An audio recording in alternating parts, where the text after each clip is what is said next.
따라가신 말씀은 마태복음 1장 18절 말씀이 되겠습니다.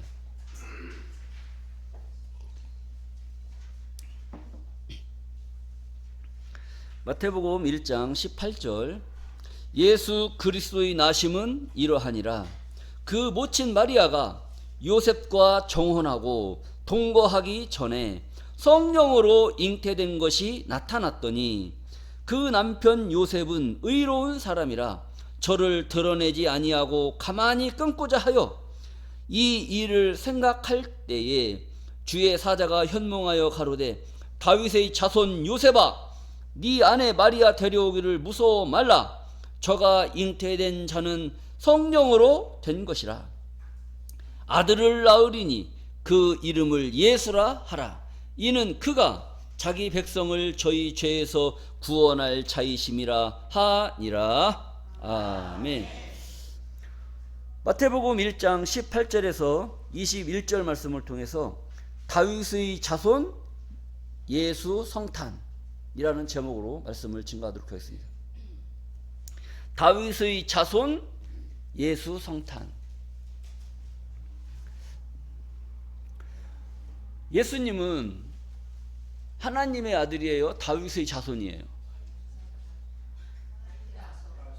하나님의 아들이에요? 다윗의 자손이에요? 하나님의 아들이에요? 요셉의 아들이에요? 우물쭈물 하지 말고 영적으로 육적으로 이런 얘기가 나오잖아요. 그러니까 왜 영적인 얘기가 나오고 육적인 얘기가 왜 나오냐. 우리가 일반적으로 교회를 다니면서 예수님은 누구의 아들입니까? 물어보면 전부 다 누구의 아들이라고 그래요? 하나님 아들이라고 얘기한단 말이에요. 그런데 성경을 보니까 오늘 본문에 나와 있는 것은 다윗의 자손 요셉아 네 아내 데려오기를 두려워 말라. 그러니까 요셉은 누구의 자손이냐면 다윗의 자손이란 말이에요. 그런데 요셉이 누구를 낳았어요? 예수를 낳았잖아요. 그러니까 예수님도 누구의 자손이나 마찬가지예요? 다윗의 자손이나 마찬가지란 말이에요. 그러니까 다윗의 자손 그 요셉을 통해서 예수님이 이 세상에 탄생하셨다, 이걸 말하는 겁니다. 그런데 이런 말은 다윗의 자손을, 다윗의 혈통을 통해서 예수님이 이 땅에 오셨다는 이야기는 들어봤어요, 안 들어봤어요? 긴가민가합니까? 그러면은 마리아가 성령의 씨가 들어가서 남자와 관계를 갖지 않고 하나님의 아들 예수를 낳았다, 이런 얘기는 들어봤어요? 아이고, 많이들 들어보셨네. 그럼 그 말이 맞는 얘기예요, 틀린 얘기예요? 맞는 말이에요? 가만히 생각해 보세요. 이 본문 말씀에 보면은 아주 희한한 일이 벌어지는 겁니다. 이게 지금 이 말씀이 해석이 안 되는 거예요. 지금 그래서 종교 지도자들도, 이 교단 목회자들도 교단 회의에 가면, 야, 정말 마리아가, 요셉의 부인 마리아가 요셉과 같이 합방도 안 했는데 예수를 낳았단 말이냐. 그게 말이 맞는 얘기예요? 남자하고 여자하고 하나가 돼야 자식을 낳잖아요. 암컷과 수컷이 교미가 돼야 자식을 낳는 거, 새끼를 낳는 거지. 관계를 갖지 않았는데 낳을 수 있어요, 없어요? 낳을 수 없다는 말이 맞는 얘기예요? 낳을 수 있다는 말이 맞는 얘기예요? 이게 지금 보통 문제가 아니라니까요. 지금 여러분들만 머리가 아픈 게 아니라 종교 지도자들도 머리가 아파가지고 저기 교단 회의 가면은 우리 총회장 목사님 한번 얘기 좀 해주십시오. 우리 성도들이 마리아가 요셉과 같이 자지도 않았는데 예수를 낳았다고 얘기를 하는데 같이 같이 잠자리를 해서 낳았다고 얘기를 해줘야 됩니까? 아니면 성령으로 혼자의 몸으로 가까이 하지 않았는데 낳았다라고 얘기를 해줘야 됩니까? 어떻게 가르쳐줘야 됩니까? 여러분들 같으면 어떻게 얘기해줘야 되겠어요? 이게 지금 이게 문제가 되게 이 두 가지 논제를 가지고 서로 싸우는 겁니다. 근데 성경에 이제 여러 전반적인 이러한 내용에 대한 전반적인 내용을 자세히 보다 보면 여러분들이 이제 그걸 깨닫게 되는 거예요. 이게 하나님의 말씀이 오늘 보시는 여러분들 본문 말씀에 기록되어 있는 이 말씀 중에 엄청난 하나님의 깊으신 뜻이 이 속에 담겨져 있는데 그 말귀를 종교 지도자들이 이걸 보고 그걸 제대로 해석을 했어야 되는데 그 해석이 안 된 거예요. 해석이 안 되다 보니까 계속 오해가 오해를 낳고 그러다 보니까 알 수 없는 이 가려진 덮어진 하나님의 말씀으로 계속 잠자고 오던 말씀이란 말이에요. 그러다 보니까 예수 믿는 자들이 예수님은 누구의 아들로 알고 있느냐? 하나님의 아들로 알고 있어야 돼요? 요셉의 아들로 알고 있어야 돼요? 왜 말을 안 해? 누구의 아들로 알고 있어야 돼요? 요셉의 아들. 그런데 목회자들은 예수님은 누구의 아들? 하나님이 이 아들을 보내사 하나님이 세상을 이처럼 사랑하사 독생자를 주셨으니 이는 저를 믿는 자마다 멸망치 않고 영생을 얻게 하리 하심이라. 이렇게 하잖아요. 그러니까 하나님이 세상을 사랑해서 독생자 하나님 아들을 이 세상에 보내셨다는 거예요. 그럼 이 예수는 누구의 아들이에요? 아까 요셉의 아들이라고 그랬잖아요. 그러니까 여러분들은 교회 오시면 이렇게 물어봐서 대답하면 또 다른 말 갖다 대버리면 말을 할 수 있어요, 없어요? 말을 못 하게 되는 거예요. 또 그 말이 옳은 줄 알고 거기다 아멘 했는데 또 다른 말을 해버리면 또 아멘한 게 또 틀린다. 그러니까 이래도 틀리고 저래도 틀리고 이렇게 말해도 맞고 저렇게 말해도 맞고. 그럼 뭐가 진짜냐 이거지. 말을 안 해도 틀리는 거고 해도 틀리는 거고 그리고 안 해도 맞는 거고 해도 맞는 거고. 그럼 뭐냐. 여러분들 그런 논리 속에서 우리는 지금 살아가고 있는 거예요. 그러니까 정답이 있어요 없어요? 정답이 있어요 없어요? 정답을 말해도 틀리고 안 말해도 틀리고 또 정답을 말해도 맞고 말하지 않아도 맞고. 그럼 정답은 있는 거예요 없는 거예요?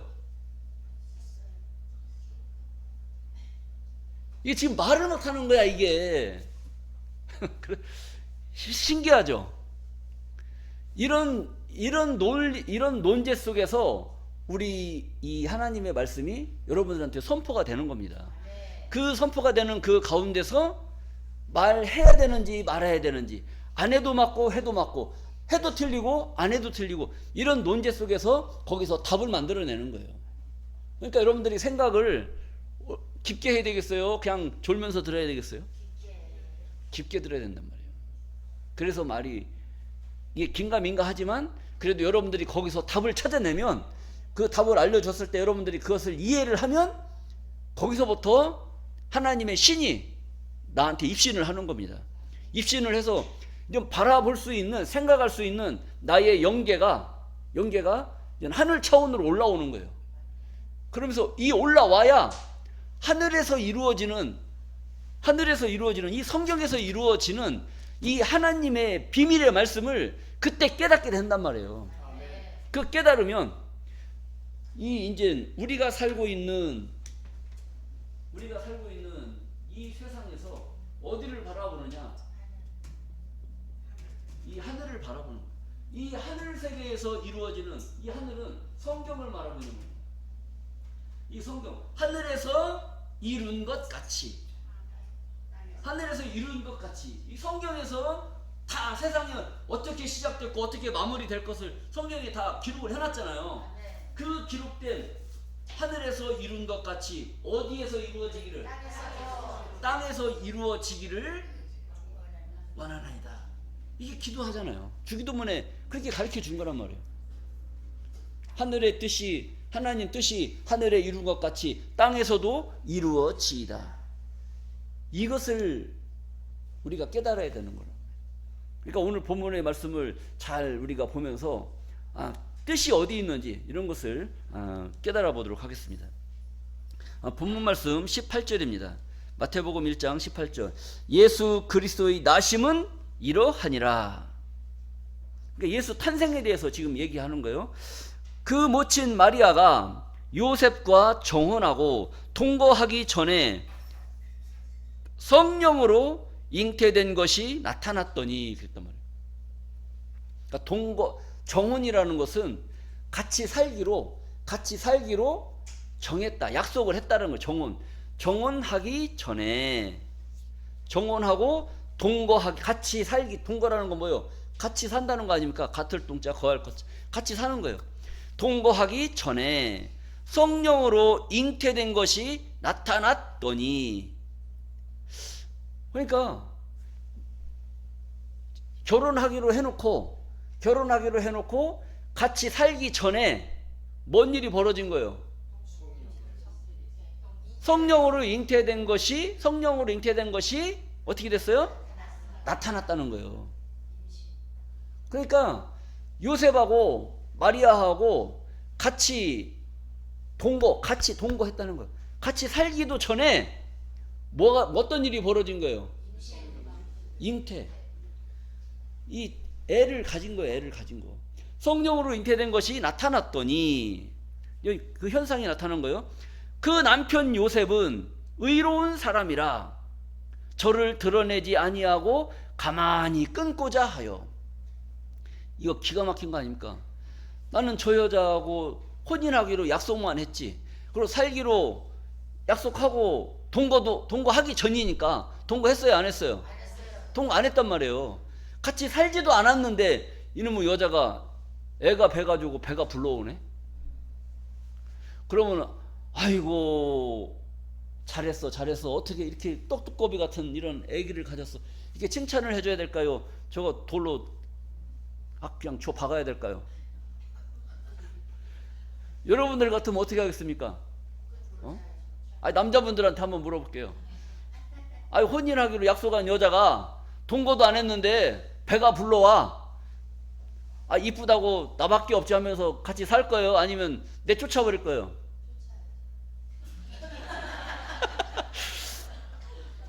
이런 일이 지금 벌어진 거란 말이에요. 근데 요셉은 의로운 사람이라 저를 드러내지 아니하고, 그 당시에는 법이 여자가 혼인하기 전에 다른 외간 남자를 만나서 배가 불러오면 율법에 의해서 돌로 맞아 죽는 그런 법이란 말이에요. 그러니까 율법 시대이기 때문에 굉장히 무서운 법이에요. 그러니까 자기랑 혼인하기로 한 그 여자가 돌에 맞아 죽는 꼴 봐야 되겠어요, 안 봐야 되겠어요? 안 봐야지. 그러니까 의로운 사람이라 그러한 여자가 잉태된 것을 드러내지 아니하고 가만히 끊고자 했다는 거예요. 조용히, 야 너는 네 갈 길 가라. 나는 조용히 사라져 줄 테니까 너는 너 갈 길 가고 나는 나 갈 길 가고, 그렇게 했단 말이에요. 그래 어쨌든 그렇게 해야 될 거 아니에요. 남자도 자기 씨도 아닌데 그 여자 데리고 살 수 있어요? 살아야 돼, 안 살아야 돼요? 안 살아야 돼요. 현명한 대답이라면. 그러니까 그런 마음으로 이걸 만약에 세상에 드러내면 그 여자는 돌에 맞아 죽는 거예요. 그러니까 여자 그래도 혼인한 여자인데, 정혼한 여자인데 어떻게 돌에 맞아 죽는 걸 보겠습니까? 그래서 조용히 끊고자 하여 이 일을 생각할 때에, 그런 일에 대해서 고민하고 생각할 때에 주의 사자가 나타나서 자기 꿈에 나타난 겁니다. 현몽하여 가로되 다윗의 자손 요셉아, 네 아내 마리아 데려오기를 무서워 말라. 저에게 잉태된 자는 성령으로 된 것이라. 저가 잉태된 것은 뭘로 된 것이라? 성령으로 됐다는 거예요. 하나님의 신이 임해서 잉태된 거기 때문에 네 아내를 끊지 말고 네 아내를 맞아 들여라. 이걸 알려준 거란 말이에요. 근데 이제 여기서 성령으로라고 하는 그 단어 속에 모두가 다 빠져가지고 여기서 답을 내리지를 못하는 거예요. 성령으로 됐다니까. 성령으로 됐어? 그럼 김성령인가 이성령인가 박성령인가 무슨 성령인가? 성령으로 됐다니까. 성령으로. 뭘로 잉태했다고요?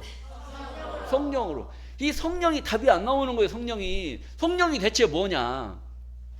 오늘날 목회자들 축도할 때 보면 성부 성자 성령의 이름으로 축원하노라 뭐 하잖아요.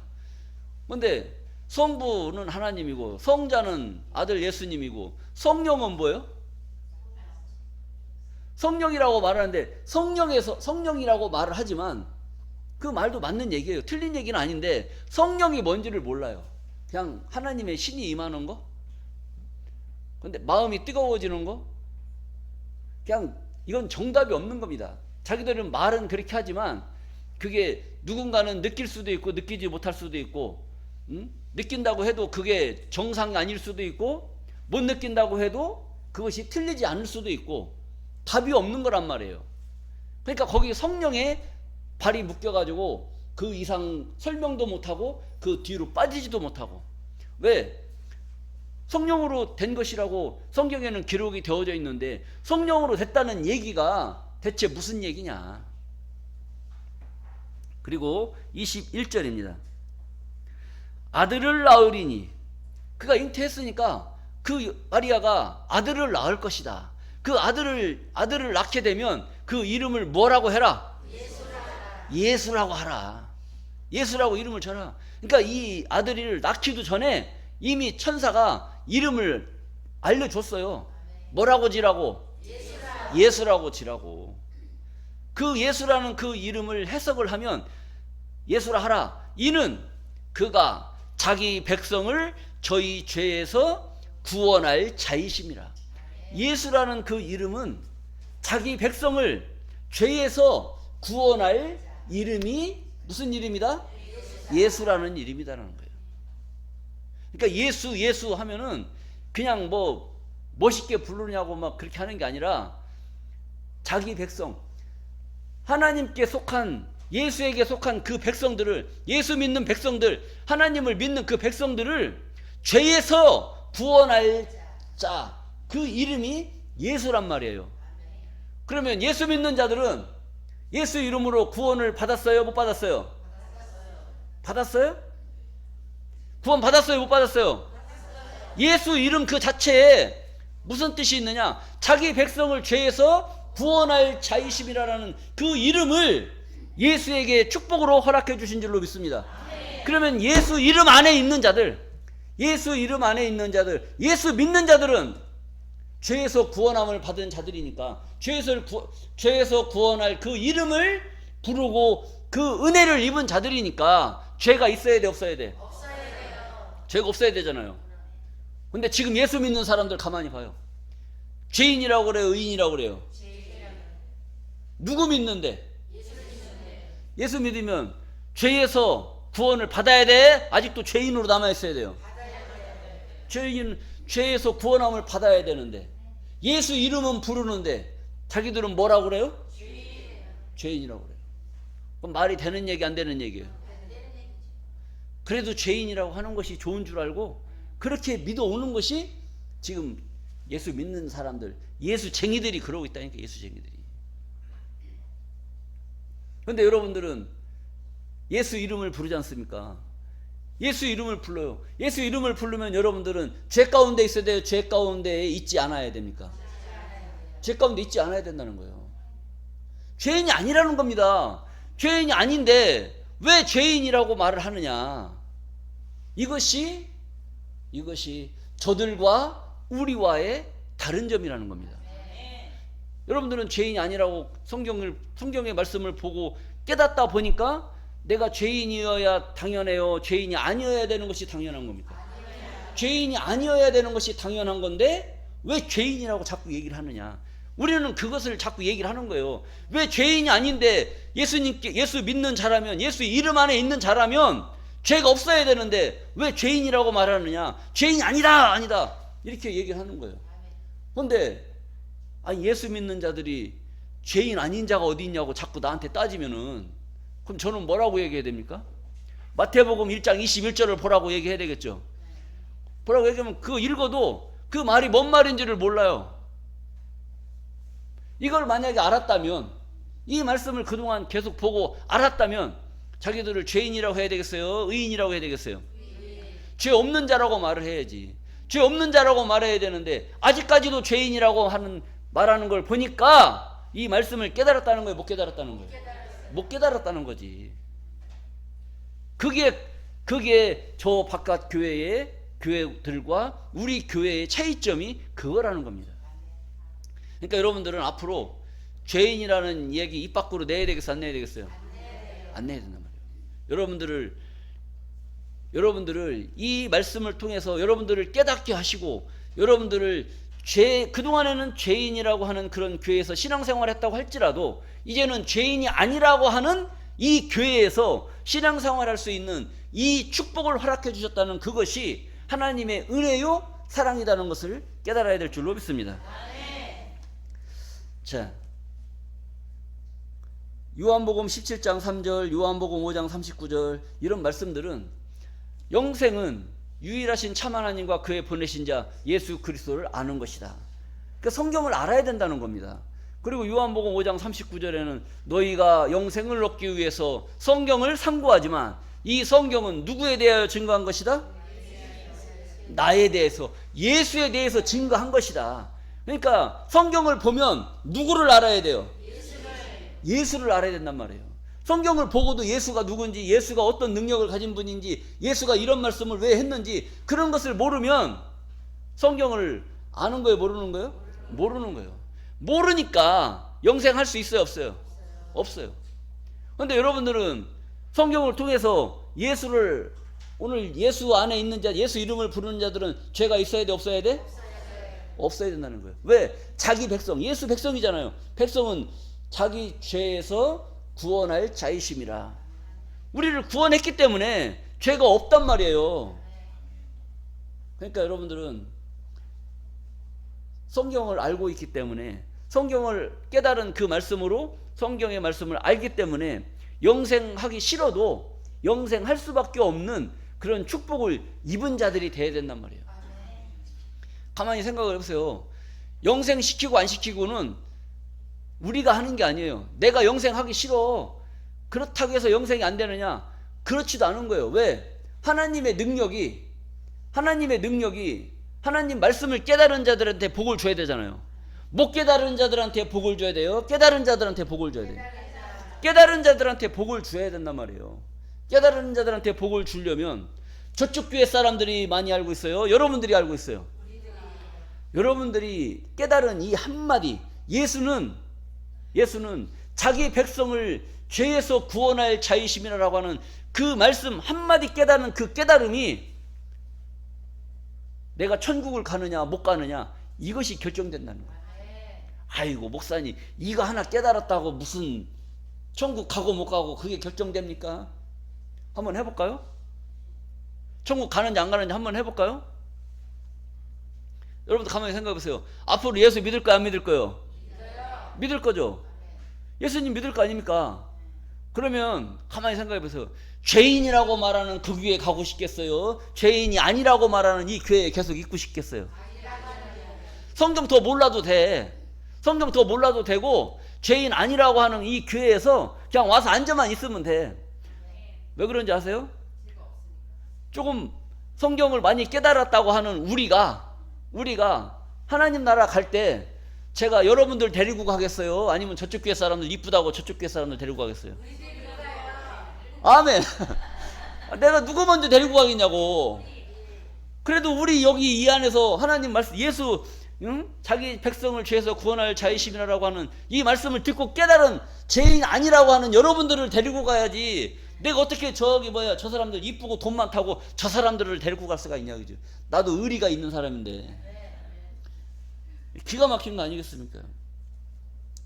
자, 그리고 누가복음 2장 8절 말씀을 또 한번 보시겠어요? 그 지경의 목자들이 밖에서 밤에 자기 양떼를 지키더니 주의 사자가 곁에 서고 주의 영광이 저희를 두루 비침에 크게 무서워하는지라. 천사가 이르되 무서워 말라. 보라, 내가 온 백성에게 미칠 큰 기쁨의 좋은 소식을 너희에게 전하노라. 이 말씀은 예수님이 베들레헴 마구간에서 탄생하셨어요. 탄생하셨는데 거기에 누가 와서 예수님께 경배했느냐? 동방 박사들이 와서 경배했고, 그 다음에 그 지경이라는 건 그 베들레헴 그 주변에서 양을 치던 목자들이 하늘의 별을 보고 이상히 여겨서 그 별을 따라서 이 베들레헴에 오게 되고 예수님이 탄생한 그 주막지까지 오게 되는 그런 광경입니다. 그리고 그 목자들이 예수 탄생을 경배하는 거예요. 그러니까 거기에서 예수님이 탄생하시는 그 장소에서 빛이 막 빛이 나는 거예요. 막 광채가 나고 막 빛이 나니까 뭐예요? 천사가 이르되 무서워 말라. 이 빛나는 그런 것을 보고 무서워 말라. 보라, 내가 온 백성에게 미칠 큰 기쁨의 좋은 소식을 너희에게 전하노라. 그러니까 이 빛을 보고 놀라지 말라는 거예요. 이 빛은 온 세상 백성들에게 은혜를 입힐 그 영광의 빛이기 때문에. 왜? 예수 그리스도가 이 땅에 오심으로 말미암아 많은 사람들을 죄에서 구원해주고 갇힌 자를 놓여주고 하나님의 복음을 전파하고 이런 놀라운 그런 은혜의 축복의 사명을 감당할 그 자가 이 세상에 왔으니까 좋아요, 나빠요? 좋아요. 좋잖아요. 여러분들 가만히 생각해 보세요. 그동안에 어느 교회를 가도 이 성경 말씀 이렇게 자잘자잘 씹어가지고 여러분들 먹기 좋게 가르쳐주는 교회 가봤어요? 안 가봤어요? 안 가봤잖아요. 근데 우리 여기 교회 오니까 자근자근 씹어갖고 여러분들 알아듣기 설명해 주니까 좋아요, 안 좋아요? 좋아요. 이런 교회가 있어서 있는 것이 좋겠어요? 이런 교회가 없어지는 게 좋겠어요? 있는 게 좋죠. 이거란 말이에요. 여러분들도 그런 생각이 들잖아요. 예수님이 이 땅에 오셔서 온 백성들에게 영광을 입혀줄 그런 광채를 가지고 이 땅에 오셨는데 사람들이 무서워해야 되겠어요? 아니면 좋아해야 되겠어요? 좋아해야 된단 말이에요. 그런데 그때 당시에 이런 광채를 보고 목동들이 놀래서 무서워하니까 천사가 그 마음을 달래주는 겁니다. 무서워 말라라. 이것은 온 백성들에게 미칠 그 은혜의 기쁨의 좋은 소식이기 때문에 너희들은 놀라지 말라. 이걸 얘기하는 겁니다. 그리고 예수님이 탄생했을 당시가 밖에서 들에서 양을 치던 그 목동들이 와서 경배를 했단 말이에요. 그런데 그 이스라엘의 그 이스라엘의 계절은 우리나라 계절하고 비슷하단 말이에요. 이게 거의 비슷해요. 이게 우리나라가 겨울이면 거기도 우기 겨울, 우리나라가 여름이면 거기도 여름이란 말이에요. 근데 들에서 목동들이 양을 쳤단 말이에요. 양을 친다는 것은 저 밖에 풀이 있다는 거 없다는 거예요? 풀이 있다는 얘기지. 밖에서 목동들이 양을 쳤으니까 그 양치던 목동들이 와서 별을 보고 와서 예수 탄생을 경배했으니까, 그러니까 밖에서 꼴이 많이 났고 풀이 있고 거기서 양들이 풀을 뜯어먹는 그런 과정이 전개가 되는 겁니다. 그러니까 풀이 날 때는 밖에 들에 풀이 많이 있을 때는 겨울이겠어요? 봄이겠어요? 봄이란 말이에요. 그런데 12월 25일 그 한겨울에 누가 탄생했다고 그래요? 예수님이 탄생했다고 그런 말이에요. 자, 주장하는 그 교리대로 보면 12월 25일이 맞아. 그런데 성경대로 보면 예수님은 12월 25일 날 탄생했을까요? 아니면 목동들이 경배하고 목동들이 양을 치던 그 시절에 양치다 말고 와서 예수님께 경배했던 그 시절이 맞을까요? 그걸 잘 생각해야 되는 말이에요. 그러니까 예수 탄생에 대해서 우리가 생각을 잘 해야 되는 거예요.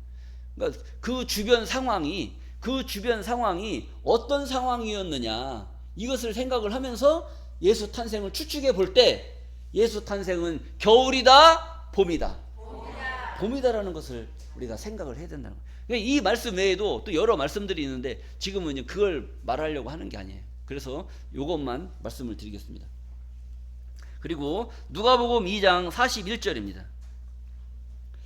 그 부모가 해마다 유월절을 당하면 예루살렘으로 가더니, 그러니까 그 부모가 해마다 유월절을 당하면 예루살렘으로 갔다는 거예요.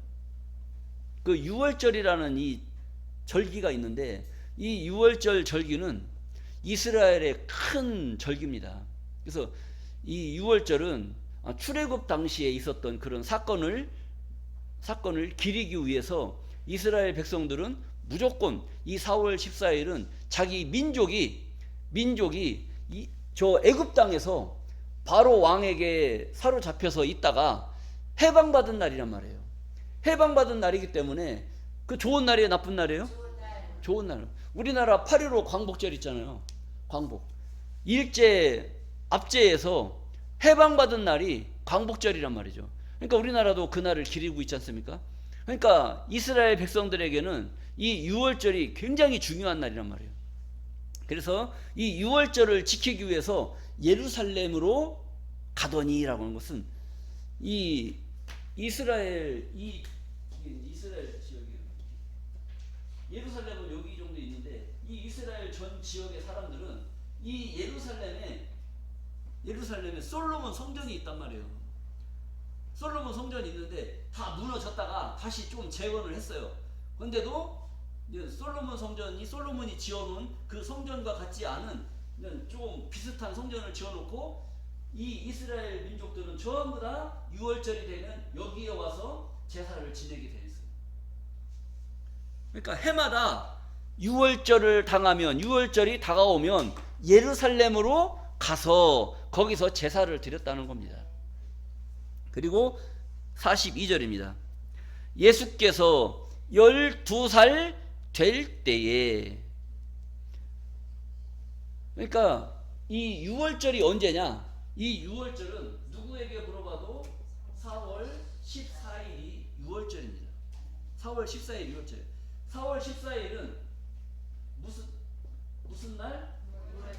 6월절. 뭐 이게 절이라는 게 스님들이 있는 그 절을 말하는 게 아니고 그 다음에 어떤 절기를 말하는데 6월 했다. 그때 애굽에서 바로 왕이 모세가 이스라엘 백성들을 내줘라. 하나님이 우리에게 약속한 그 땅으로 이 히브리 민족들을 이끌어내라고 명령을 하셨다. 그러니까 바로 왕이 내줘요, 안 내줘요? 안 내주는 거예요. 왜? 그 민족들이 있음으로써 자기 애굽의 사람들이 너무 편한 거예요. 왜? 이 사람들이 다 허드렛 일 다 하고 종같이 봉사하고 일도 다 하고 하는데 이 사람들이 있다가 이 사람들이 없어져 버리면 그 고생 누가 다 해야 돼요? 애굽 사람들이 다 해야 되잖아요. 그러니까 이 이스라엘 사람들은 자기들한테 없어서는 아니 될 사람들이야. 근데 이 사람들을 하나님이 끄집어 내라고 했다고 해서 쉽게 내주냐고요. 그러니까 안 내줘. 안 내주니까 애굽에 재앙을 내리는 겁니다. 재앙을.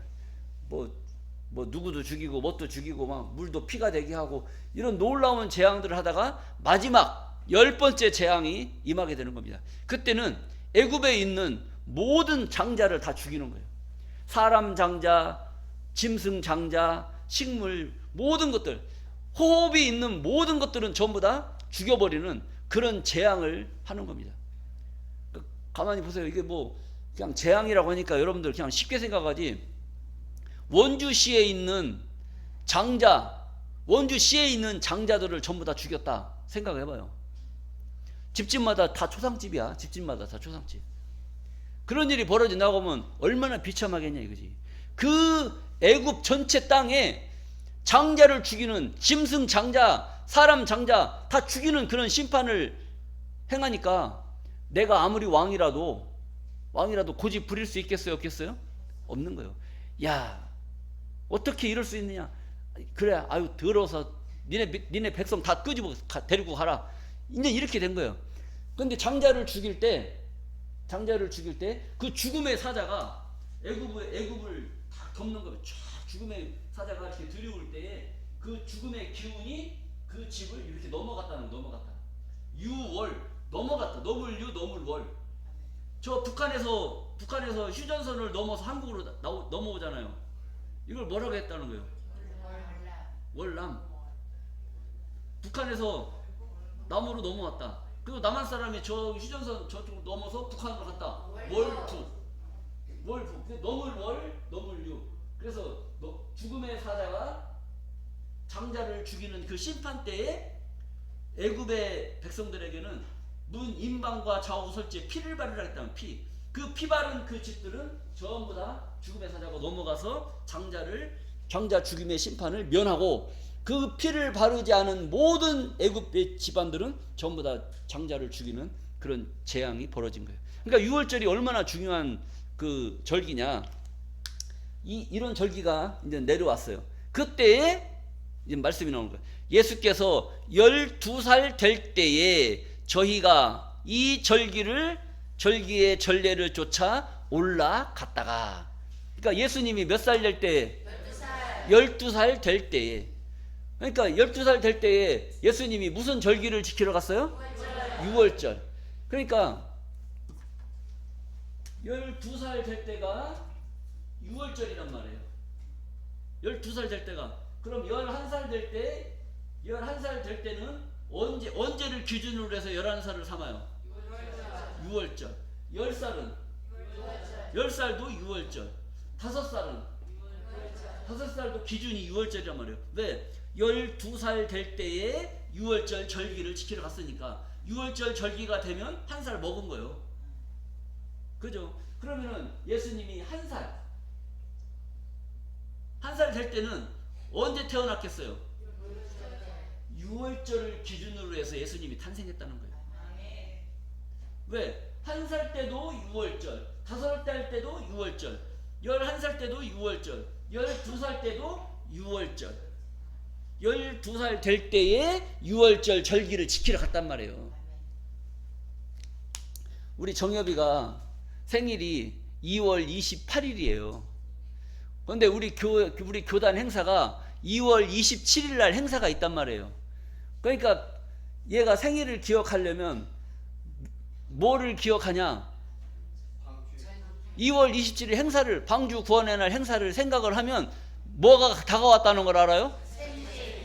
생일이 다가왔다. 나도 한 살 먹었다 이거야. 그러니까 뭐 생일을 잃어버릴 일이 없는 거예요. 그날 행사 끝나고 생일잔치 해야 되니까. 그냥 이런 것처럼 예수님도 유월절 될 때에 한 살 먹는 거예요. 그러니까 그걸 뒤로 내려가면 예수님은 한 살 될 때가 언제냐? 유월절 때란 말이에요. 그럼 날 때도 유월절 때란 말이에요. 그러니까 유월절은 4월달이니까 겨울이에요, 봄이에요? 봄이란 말이에요. 예수님은 겨울에 났다, 봄에 났다? 예수 탄생의 비밀이 그렇게 풀어지는 겁니다. 봄에 났는데 12월 25일이다. 이게 이제 성경하고 안 맞는 거예요.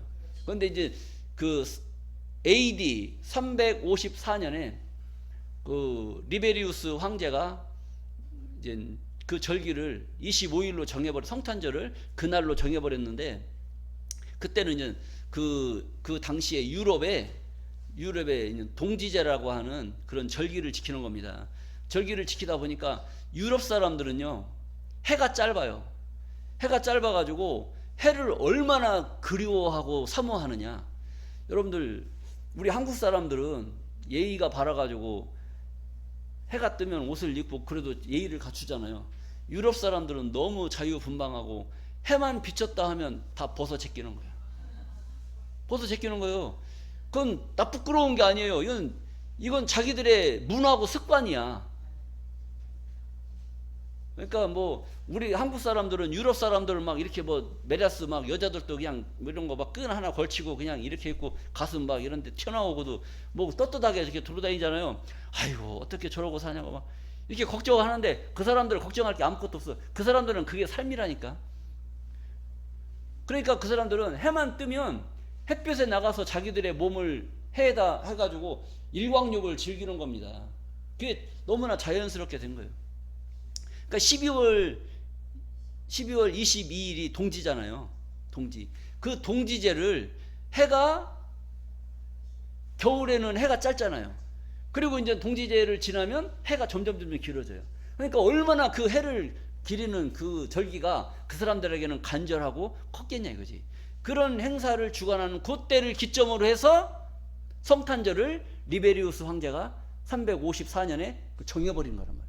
그 정해진 그 날이 오늘날까지 전해져 내려와서 12월 25일 그날을 절기를 계속 지키고 있는 거예요. 그러면은 우리는 유전적으로 내려오는 그런 절기를 지키는 게 낫겠어요? 성경에 기록되어져 있는 이 말씀을 통해서 나오는 그 날을 지키는 게 낫겠어요? 성경적인 근거가 이러한 내용이 있다 보니까 예수 탄생은 겨울이다, 봄이다. 봄이다라는 걸 알 수가 있다는 거예요. 그러니까 6월절이 4월 14일이니까 6월절 4월 14일 전후해서 계산을 맞춰보면 되는데, 이제 이것은 이제 여러분들이 말씀을 받아들일 수 있는 그 그릇이 더 커지고 그런 마음의 용량이 넓으면 이제 날짜까지도 말씀을 드릴 수가 있는데, 이것도 얘기하면 또 여러분들이 밖에 나가서 이상한 얘기하면 너 오늘 교회 갔다 오더니 너 이상해졌구나. 그냥 그러면서 여러분들 나중에 다음 주부터 교회 못 나가게 한단 말이에요. 그래서 내가 알려주고 싶어도 못 알려주는 거예요. 자, 그래서 이런 말씀이 있다는 것을 여러분들 아시고, 그 다음에 이사야서 7장 14절 말씀을 또 보시겠습니다. 그러므로 주께서 친히 징조로 너희에게 주실 것이라. 보라, 처녀가 잉태하여 아들을 낳을 것이요 그 이름을 무엇이라 하라? 임마누엘이라 하라. 예수 탄생에 대해서 예언을 했단 말이에요. 예언을. 이것은 예수 탄생에 대해서 얘기를 하면, 그러므로 주께서 친히, 여기서 주는 하나님을 말하고 있는 거예요. 하나님께서 친히 징조로 너희에게 주실 것이다. 뭘 주시느냐? 보라, 처녀가 잉태하여 아들을 낳을 것이니 그 이름을 뭐라고? 임마누엘이라고. 그러면은 이 말씀을 가지고 마리아는 처녀다, 아줌마다? 처녀, 아줌마요? 처녀지.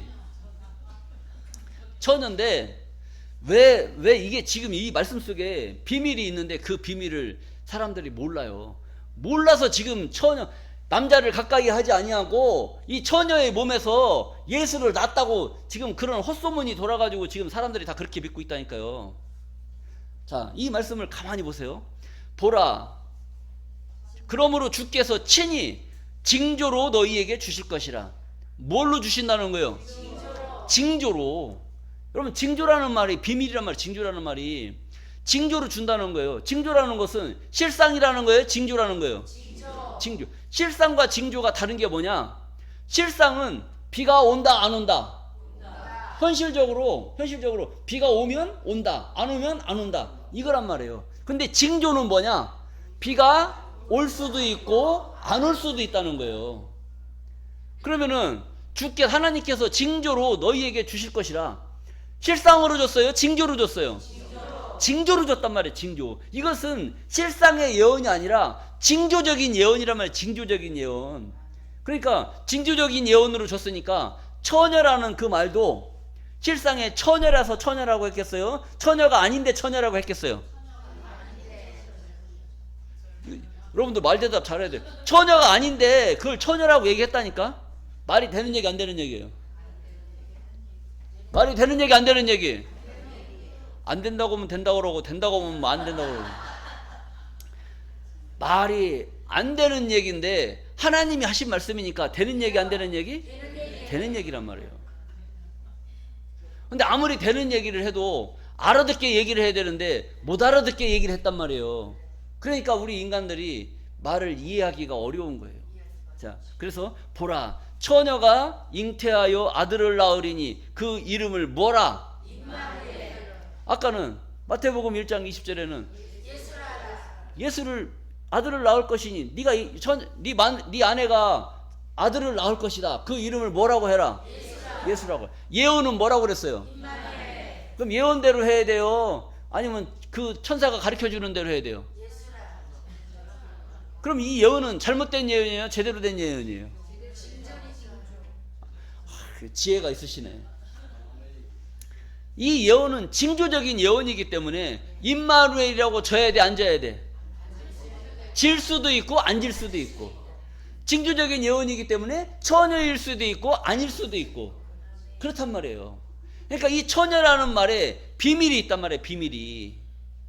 거기에 보면 여러분들은 이제 성경이 안 갖고 계시지만 이제 성경을 이 관주 성경을 보시게 되면 이사야 7장 14절에 보면은 처녀라는 그 말에 일자가 써 있어요. 일자. 일자가 그 내용을 보면은 젊은 여자가 잉태하였으니. 처녀라는 그 말의 뜻은 젊은 여자가 잉태하였으니 그 비밀의 말씀이 있단 말이에요. 그럼 처녀라는 말은 진짜 남자를 가까이 하지 아니한 그 수처녀. 뭐 가까이 하지 아니한 여자를 수처녀라고 하잖아요. 우리 세상의 은어로. 수처녀인데 성경에서 말하는 처녀는 어떤 의미를 갖고 있어요? 젊은 여자가 잉태하였으니. 그러니까 여러분 처녀하고 젊은 여자는 같아요? 달라요? 달라요. 그걸 어떻게 말할 수 있느냐? 처녀는 남자와 성관계를 하지 아니한 그걸 뭐 전문 용어로 뭐라고 그래요? 수처녀. 근데 젊은 여자는 뭐라고 하느냐? 결혼은 했어. 결혼을 했는데 그 나이에 걸맞지 않게 너무나 젊어 보이는 거예요. 여러분들 뭐 지금 요새 젊은 아이들 결혼하는 거 보면은 애가 결혼한다고 하잖아요. 애가. 아이고 너 애인 줄 알았더니 생긴 건 애 같은데 어떻게 또 결혼까지 하냐. 이런 얘기도 하지 않습니까? 그러니까 젊은 여자인데 너무 나이가 젊어 보이는 거예요. 젊으니까 젊은 여자가 잉태하였으니 이런 의미를 갖고 있는 것이 처녀다. 이게 처녀. 자, 그런 의미를 갖고 있다 보니까 그냥 문자적으로만 해석을 해버리면 말이 되는 얘기 안 되는 얘기예요. 말이 안 되는 얘기고, 그 다음에 이 하나님의 깊은 그런 말씀의 해석을 통해서 보면 말이 되는 얘기 안 되는 얘기? 되는 얘기란 말이에요. 그래서 이렇게 이중적으로 기록되어져 있는 이런 말씀의 섭리를 우리가 그걸 깨달아야 되는데 그걸 이렇게 증거하는 교회가 있다 없다? 없어요. 그래서 그런 거란 말이에요. 그래서 이 교회가 왜 귀하냐? 왜 귀하냐? 여러분들이 오늘 시간 내서 오신 이 교회가 왜 귀하냐? 이것을 분별할 수 있게, 이것을 알아들을 수 있게, 이걸 차근차근 여러분들한테 해석을 해서 여러분들이 알아들을 수 있게 가르쳐 줘야 여러분들이 어떤 의도로 어떤 뜻으로 하나님이 이런 말씀을 기록을 했는지 알아듣고 믿음 가진 자가 될 수 있단 말이에요. 그래서 여러분들도 그래서 참 믿음 가진 그 믿음의 그 결실로 하나님 나라의 축복을 받을 수 있는 과정의 길로 갈 수가 있는 것이지, 안 가르쳐주고 그냥 믿습니다 한다고 해서 이 성경이 알아지는 게 아니란 말이에요. 그래서 이렇게 말씀을 계속 해석을 하는 겁니다. 그리고 임마누엘이라는 그 말은, 임마누엘 그 말은 여기에 보면 또 이자가 또 기록이 되어 있어요. 이자를 보면은 하나님이 우리와 함께 하신다라는 뜻이에요.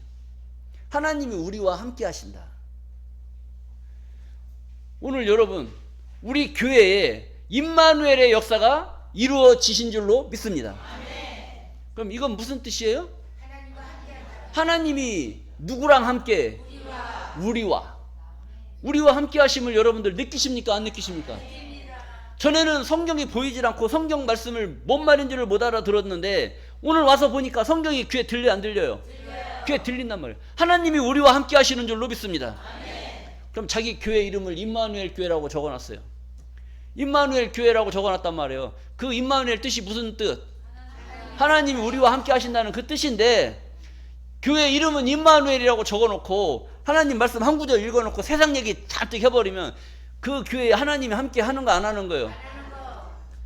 그럼 하나님이 함께 하는, 교회 이름 임마누엘이라고 해서 하나님이 함께 하는 것이 아니고 하나님 함께 한다고 말하지 않아도 하나님의 말씀과 우리가 동행하고 하나님의 말씀의 뜻이 무엇인지 알게 되는 이런 놀라운 역사가 이 땅에서 벌어지면 이 교회가 임마누엘, 하나님의 신이 함께하는 그런 교회라는 것을 우리는 깨달아야 된다는 거예요.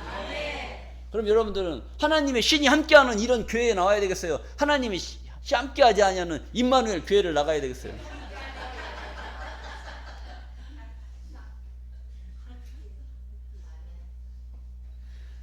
성령으로 임했다. 성령.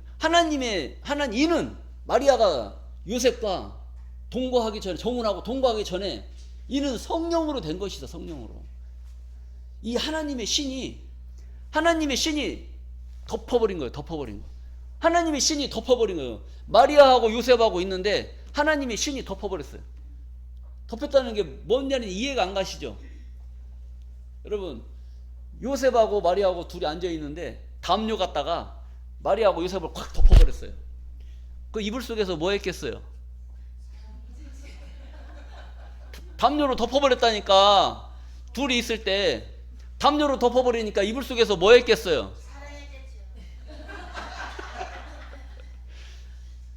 덮어버렸다니까. 그리고 나중에 이불 딱 걷어챘어. 그때는 자기들이 이불 속에서 뭐 한 거 알아 몰라? 모르는 거예요. 나는 모르는데 이 여자가 애를 뱉다니까. 하나님의 신이 성령으로 덮어버렸단 말이야. 덮어버렸어. 덮으니까 하나님의 신이 덮어버렸으니까 자기들이 뭘 하는지 알아요 몰라요? 몰라요. 그리고 나서 나중에 성령이 딱 가시고 나서 보니까 마리아가 애를 뱉네. 나는 저 여자 손끝 하나 옷걸이 하나 풀은 적이 없는데 애를 뱉으니까 이거 기가 막힌 일 아닙니까? 성령이 덮쳤을 때는 그걸 알았어요 몰랐어요? 거치고 나니까 제정신 돌아오니까 만졌어 안 만졌어? 그 사실을 모르는 거야. 그 사실을. 하나님의 신이 임하면 그런 거예요. 여러분들도요, 성령이 임하시면 하나님의 신이 여러분들을 임하고 여러분들이 성령의 감동에 빠져서 딱 이 차원으로 올라가 버리면 정신이 없습니다. 여러분들 가만히 보세요. 여기 교회 오셔서 오늘 예배 참석하시려고 오셨잖아요. 무슨 정신으로 여기 오셨습니까? 무슨 정신으로? 나도 모르게 여러분들 한 1년 전만 생각해봐요. 주사람께 꿈이나 생각했겠어요? 아이고 저기 뭐 사람들 만나가 아이고 저기 뭐 맨날 성경 가지고 맨날 뭐라고 그러는데 뭔 얘기인지도 모르겠고 뭐라고 그러는 거야.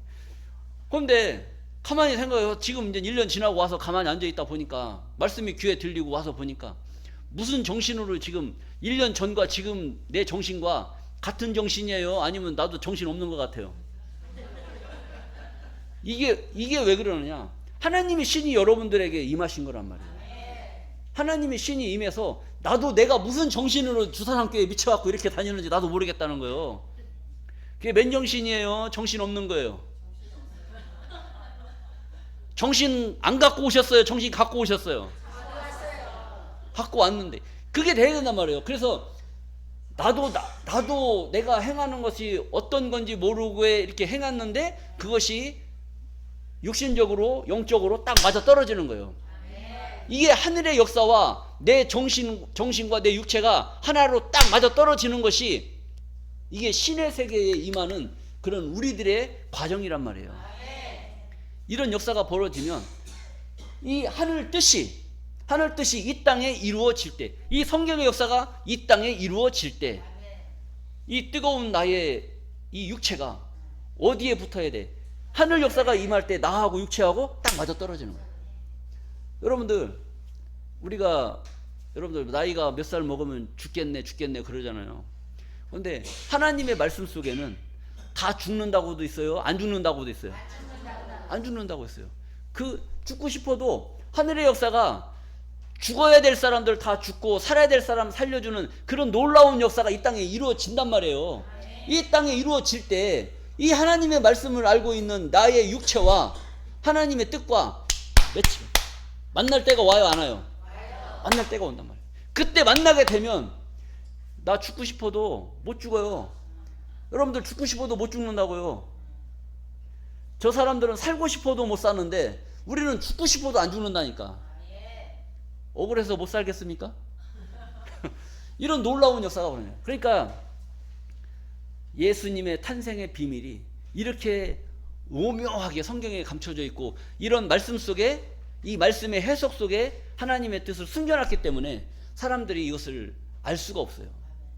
알 수 없게 기록을 해놨단 말이에요. 성경은 알 수 없게 기록을 됐는데 우리는 뭐라고 이걸 아냐고. 우리는 뭐라고 이걸 알게 해주시느냐고요. 그래서 마태복음 13장 11절 말씀을 한번 보시겠습니다. 마태복음 13장 11절. 이 앞에 보세요. 교재에 없어요. 대답하여 가라사대 천국의 비밀을 아는 것이 너희에게는 허락되었으나 저희에게는 아니 되었나니. 뭐의 비밀을 아는 것이? 천국의 비밀을 아는 것이 오늘 이 자리에 함께 하신 여러분들에게는 허락되었고 저들에게는 아니 되었다는 거예요. 기가 막힌 거 아니에요? 하나님, 저 사람들 어떻게 하려고 저 사람들한테는 숨기고 우리만 알려주십니까? 하나님, 하나님한테 죄송해요, 안 죄송해요? 나만 알아서 죄송합니까? 그런 마음이 들면 다음 주에 올 때 어떻게 하고 와야 돼요? 아, 그 사람 천국 못 가고 그 사람 못 올 것 같으면 다음 주에 어떻게 해야 돼? 아쉬운 건 누가 아쉽냐? 내가 그 사람 천국 못 갈까 봐 아쉬우니까 그 사람 데리고 가려고, 천국 데리고 가려고 데리고 오면 되는 거예요. 자, 이런 것은 여러분들 학이 달린 것이고 여러분들 마음이 하나님의 말씀을 어떻게 깨닫느냐가 굉장히 중요한 것입니다. 자, 이 다윗의 자손 예수 탄생의 비밀을 여러분들 잘 깨달으시고, 여러분들 우리 또한 마찬가지예요. 우리도 하나님께서 하나님 아들 삼기 위해서 이 놀라운 역사를 우리들에게 깨닫게 하시고 우리가 하나님의 아들로 축복받는 그런 과정의 길을 이렇게 허락해 주신 줄 믿습니다. 여러분 모두가 이 말씀을 깨달으시고 하나님의 아들로 축복받으시기를 간절히 바라면서 말씀을 마치겠습니다.